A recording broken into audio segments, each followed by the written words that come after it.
que je n'ai jamais atteint 70%. La deuxième chose, tu peux augmenter, à continuer à pomper les Sénégalais pour avoir la pression fiscale, pour atteindre les 20%. Troisièmement, parce que tout ce qui se calcule sur la base du PIB. Et aujourd'hui, le problème que nous avons, c'est la fausseté des chiffres par rapport à l'économie. Le taux de croissance que vous donnez, le PIB nominal que vous donnez, ce n'est pas bon. Deuxièmement, vous êtes sur le nominal, vous n'êtes pas sur le réel. Et quand tu n'es pas sur le réel, tu floues tes chiffres. Parce que le taux, le PIB nominal, mais c'est le prix du marché. Mais pour le PIB réel, il faut qu'on gagne une inflation. Pour la réalité du chiffre, mais aujourd'hui, ils nous pompent avec le PIB nominal. Et c'est la réalité aujourd'hui qui fait que, si nous, par exemple, nous avons 17 000 milliards en prévision. À la fin de l'année, ils se retrouvent avec 14 000 milliards. Mais au lieu de nous avoir 14 000 milliards, nous continuons 17 000 milliards. Alors qu'à Moko, donc finalement, ça t'aide à aller emprunter. Tu gonfles ta dette. Ça t'aide à faire de la pression fiscale. Parce qu'aujourd'hui, on a augmenté beaucoup de taxes sur la boisson, sur le ciment. Il y a 3 000, il y a 2 000, 5 000, il y a une tonne, il y a 5 000. Et c'est contradictoire avec la politique de déduction de loyer. Tu ne peux pas vouloir augmenter le ciment et dire que demain il y a un loyer. C'est pas possible, c'est contradictoire. Et aujourd'hui, ce qui tue les Sénégalais, c'est que le matériel de construction, et c'est à partir de la douane. Aujourd'hui, ils font plus de 1000 milliards de recettes douanières. Mais là, il faut les Sénégalais. Mais ça se répercute sur les Sénégalais. Donc pour moi, mais c'est extraordinaire parce que tu fatigues les Sénégalais. Maintenant, pour revenir maintenant sur les questions sociales. De gouvernance et sociales. La question de gouvernance, nous avons dit que l'histoire nous donne raison. Et Dieu est juste. On a fait le tour du monde, on n'a trouvé aucun franc, 0 franc. Et je défie encore Mimi Touré de nous montrer un seul franc. Un seul franc. Vous avez un budget, vous avez un crédit, vous avez un budget, vous avez un politique. 0 franc dugul ci amuñu ko. Et deuxièmement, nga tëj ci doomu jàmbur 3 ans et demi jël doomu jàmbur exilé ko pendant 7 ans sur la base de loo nga xamante ni yow dara leeru la ci. Aujourd'hui l'histoire nous donne raison, ils ont supprimé la CREI. En parenthèse, quand le Karim Wade di ñëw. Mais bientôt ci kàttanu sunu. Bientôt ngeen ñu wax. Ah non moom am exclusivité annoncé ko parce que quand même c'est le candidat moom mooy annoncé kañ lay ñëw parce que c'est stratégique. Karim dañ ko gàllankoor pendant ñaata yoon 2019 bi mu annoncé di day ñëw lan nga ci gis on l'a empêché de venir. Et aujourd'hui, les velléités pour empêcher qu'on participe, il n'y a pas plus dangereux pour le pays que ça. D'accord. Parce que ce qu'il a vécu, ce que son père a vécu, ce que sa famille a vécu, c'est dangereux et c'est inhumain et c'est xénophobe. Et ça, c'est dangereux. Pour moi, du Sénégalais. Mais d'accord. C'est-à-dire kenn waxul du Sénégalais, exclusivement Sénégalais la ñuy wax ci nationalité. Loolu la ñuy wax. Mais du Sénégalais kenn wax ko. Mais il faut comprendre l'esprit de la loi. Mais il faut nga comprendre ni loolu constitution moo am lu mu ci wax. Mais pas l'esprit de la loi. Non. L'esprit de la loi. C'est-à-dire ni nga ko waxee noonu tafsir. Mais c'est moom la ñuy wax. Non attends ni nga ko waxee. xam nga ni kenn waxeewu ko noonu. nan la ñuy wax doomu Ablaye Wade du Sénégalais kenn waxu ko. moom la ñuy wax non exclusivement sénégalaise de nationalité la ñuy wax. Non, loolu la ñuy wax non Karim non dama lay wax. Non mais sur la question de la nationalité. dama lay wax rek sur la question de la nationalité. Ok léegi Tafsir est-ce que mën nga ma bàyyi après ñëw ci loolu s'il te plaît sur la question de la nationalité. Allez-y. L'esprit de cette double nationalité là. Waaw.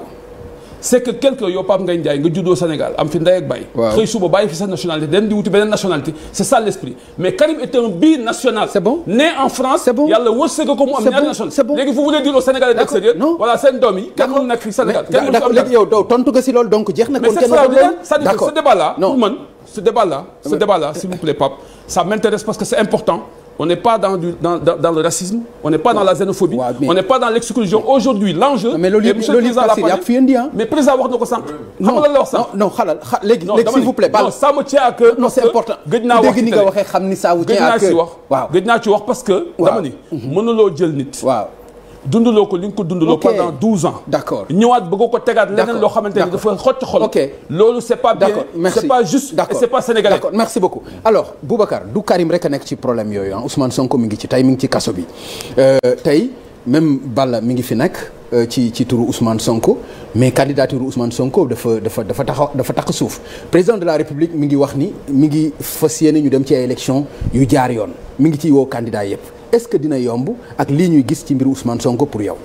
mais pour man franchement ce débat-là je l'ai soulevé plusieurs fois man gisuma dara lu may prouver ne candidature Ousmane Sonko dafa taq suuf est-ce que dafa am benn décision de justice bu am condamnation définitive Ousmane Sonko man gisuma ko su ma ko gisoon j'aurais l'honnêteté de reconnaître que kii juge bi condamné na ko définitivement voie de recours yëpp dem na mu dugg ci benn situation contumace ñu wax ci liñ ciy wax ne contumace est-ce que bu ñu ko jàppee dañuy reprendre procès bi mu am débat sax diñ koy jàppee ci même dossier bi la wala beneen dossier mais loolu juge moo ko war a atte du ministre de la justice juge moo ko war a atte juge atte gu ko même bu amee interprétation ku mu neex mën nga am sa point de vue mais juge atte gu ko yow ministre de la justice nga atte ko bind lettre sa collègue exécutif ne ko génne ko ci liste yi mu génn ci liste yi mu ñëw di jël fiche nga ne du ma la ko jox parce que nekkul ci liste yi mu dem ci tribunal ñu ne ko dugalaat ko nga bañ ñu dem cour suprême bi nga xam ne yooyu bu amaan da koy régler mu delloo ko beneen cour kooku ne dugalaat ko boo fekkee ñaari nit yi xeex kenn ki di dóoru morom boo bëggee àtte da ngay wax kii dóor na bàyyi dóor. politiquement électoralement est-ce que yow li la gënal moom mooy Ousmane Sonko bokk ci élection yi wala bañ cee bokk. mais c'est mal est-ce que arrangé na la non mais attendez mais vraiment c'est mal posé cette question-là. Comment moi personnellement je peux avoir de la préférence parce que politiquement bëgguma kii bokk pour sama bopp man mais loolu ça veut dire que je ne suis plus un homme politique, je ne suis plus dans l'intérêt collectif. Moi je veux être président de la République, je veux sauvegarder les lois et règlements, mais je veux qu'on les respecte. Ku mu dal sa kaw ñu dal sa kaw ku mu dalul sa kaw bu ñu ko dalal sa kaw. C'est une question quand même. Mais non, c'est pas une question. Ah si. Non, ok. Moi personnellement parce que boo laajee j'ai déjà dit moi j'ai déjà dit moom mooy gagner élection yi. moi j'ai déjà dit à tout le monde, moi je préfère avoir Ousmane Sonko au deuxième tour à l'élection présidentielle et je le bats. Je l'ai dit à tout le monde plusieurs fois. J'ai tous les arguments pour le battre. Voilà une préférence. Et je l'ai dit clairement. Ousmane Sonko c'est un candidat boo xam ne bi il représente une France qui doit s'exprimer dans ces élections-là pour la stabilité du pays. Su amee nag lu ko koy tere amul benn solution du bokk mais bu amul lu ko koy tere ngir yàlla nañu éviter créer fu problème am. D'accord, merci beaucoup. Ce que je propose puisqu'on est sur Ousmane Sonko. ñu dem ci Balla avant ñuy ñëw si monsieur le ministre. D'accord. bu nekkee dafa bëgg prononcer sur le cas Ousmane Sonko. xayrun sinon ñu passer si beneen sujet. bu la neexee yaay xool quoi. je pense pour être cohérent. Voilà, mieux vaut ñu continuer ak Balla Moussa sur la situation de Ousmane Sonko, sa participation éventuelle ou non à l'élection présidentielle ak tey jii plus ñu rapproché wu échéance bi naka ci pexe. Dans un premier temps, damay féliciter les membres de la coalition Ousmane Sonko président. Membre coalition 29 entités yoo xam ne tey encore une fois wane nañ ne nit soo amee jom ak fulla ci li ngay def nit ku la ragal mënu la tey yegg fa nga jëm. réew bi ñëpp a ngi def ay investiture defe naa Amadou Ba li mu am ci investiture moom macha allah yàlla na ko jig mais ñun ñu ne dañuy def investiture ñu ne du fi am.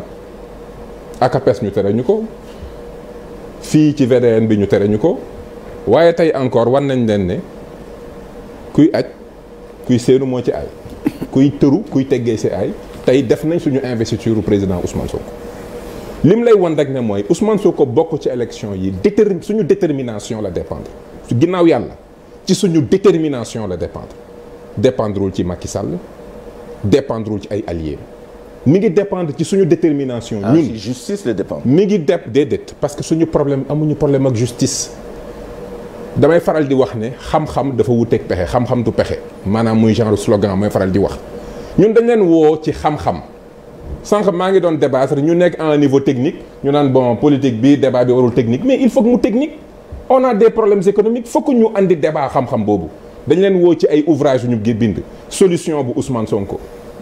woo leen ci territoire du développement ouvrage bii ma publié sur le projet souverain souveraineté bi ñu bëgg nu ñuy jaar ci lii lañ leen woo mais ñoom ci lan lañ ñuy wuyu pexem politique pexe moomu lañ def ba Khalifa Sall bokkul pexe moomu lañ def ba Karim Wade bokkul pexe moomu la ñuy lal ba Ousmane Sonko bañ a bokk donc ñun amuñu benn problème ak justice. La preuve 2 dernières décisions de justice yu tombé yëpp lu mu wax jël leen Ousmane Sonko delloo ko ci liste bi loolu la ñu wax. tey jii suñu dossier de candidature bi ñu war a teg conseil constitutionnel amul benn problème bu dossier boobu am parce que lépp lu ci mën a manqué am nañ ay preuves yu démontrer que ni refus de servir un citoyen par l'administration bu nga xam ne dafa war a neutre moom moo ko waral. yooyu yaa ngi anticiper de. anticiper wu ma damay wax li am. yaa ngi li anticiper fi xew fan yii yëpp ku koy anticiper c'est des faits. tu es journaliste. non li ma bëgg a wax mooy ci documentation yaa ngi anticiper say pexe aussi pour tontu ci li ñu la mën a laaj ëllëg. non kon jàpp nga ni par exemple conseil constitutionnel mën na la ni kii nekkul ci liste yi wala kii deful caution jëluñu ko. wala nangam jurisprudence su conseil constitutionnel wane na ne am na ku mës a ñëw bëgg a déposer caution wam administration tëj. mu démontrer ne administration moo tëj ba defuma ko dañ ko valider. ok nekkuñ ci anticipation on est sur les faits. ñun dañu mës a taxaw ci xam-xam ci dëgg ci liggéey ci yërmande moo tax fuñ ñu duggee suñuy tànk ñoom ñooy mordre la poussière tey jii la preuve malgré tout ce qu'ils ont fait lu ñu waxanteeg pouvoir religieux bi nga xam ne benn moment bëggoon na jug dox jàmm duñ ko respecté ba tey ku toll ni xalif général des mourides nee na dootul wax ci politique mu donc lu doy waar. société civile wax na wax ba sonn pour jàmm am man mii ku ma seetaan tous les plateaux j'appelle à l'apaisement nañu waxtaan réew mi ñoo ko bokk ñii nekk suma kanam c'est mes grands ñii su may mag lañ ñoo bokk réew mi je dois apprendre d'eux ils doivent nous faire confiance ñoo bokk Sénégal dafa toll ci benn moment bu nga xam ne c'est une nation qui avance toute nouvelle génération peuple bu bees la dafa am aspiration yu bokkul yu ñu am dafa am lu ñu bëgg ci réew mi changement yu ñu bëgg a apporter amuñu problème personnel ak ñoom problème mu projet lañ am. am na lu fi nekk ñun leneen lañ bëgg. c'est tout le problème que nous avons ça n'a rien de personnel. d'accord nañ ci génne donc personnaliser débat bi. d'accord le président Macky Sall malgré toutes les critiques que j'ai eu à faire dès le début du débat mais dañuy ñaan yàlla mbébét yi mu am pour nekk un Sénégalais qui sert l'Afrique après avoir été président mu réussir ko parce que fu mu mën a taxaw ëllëg dañ naan voilà l'ancien président des Sénégalais monsieur Macky Sall. te ci nga bokk la voilà donc ñun. Pape Ngagne may ma rek ma yëgal foofu donc ñun amuñu benn animosité vis-à-vis du régime. ay projets yu ñu yor ñoo bokkul nouvelle génération bu ñëw porter beneen dynamique souveraineté civique lañ bëgg souveraineté économique lañ bëgg dañ bëgg am suñu monnaie bopp dañ bëgg tey 150 milliards yi ñuy jëndee farine ñu béy ko suñu biir réew dañ bëgg gerte gi ñuy jël di ko muy génn ci réew mi nañ ko transformer parce que loolu day impacter suñu volume au niveau des Balla Moussa débat yooyu la ñuy poser ci réew mi c'est important à travers la souveraineté refondation décentralisation non Pape Ngagne moom c'est un expert d'accord ok c'est bon alors d'accord non merci beaucoup Balla c'est-à-dire ku nekk bu eggalee du ñu doxal ku nekk mënul eggale non ku nekk mënul eggale jàmbaar ku nekk mënul eggale ay jëf yu yeggul non mais mënul d'accord alors léegi mais s'il vous plaît non yow question bi ma la posé génn nga ci ba duggaat ci li ñu nekkoon dañu waxante dëgg génn nga ci ba nekkaat ci mbay meeg d'accord alors léegi monsieur le ministre ma revenir ci li nga xam ni moom laa laaj Boubacar ci mbiru élection yi ak candidat bi nga xam ni mooy Ousmane Sonko tey mu nekk ci kaso bi moom li mu laaj mooy gisul dara lu ko war a mën a teree nekk candidat du yoon du leneen te li ñu gis ci yoon te mu wax ko mooy dafa war a nekk candidat nañ ko jox ay fiche am nañ ko delloo ci liste yi. alors ndax jàpp nga ni ci loolu bu amul mën nañu dem ci ay élection ni ko président Macky Sall bëggee ba wax ko ci discours am. d'abord li ma bëgg a wax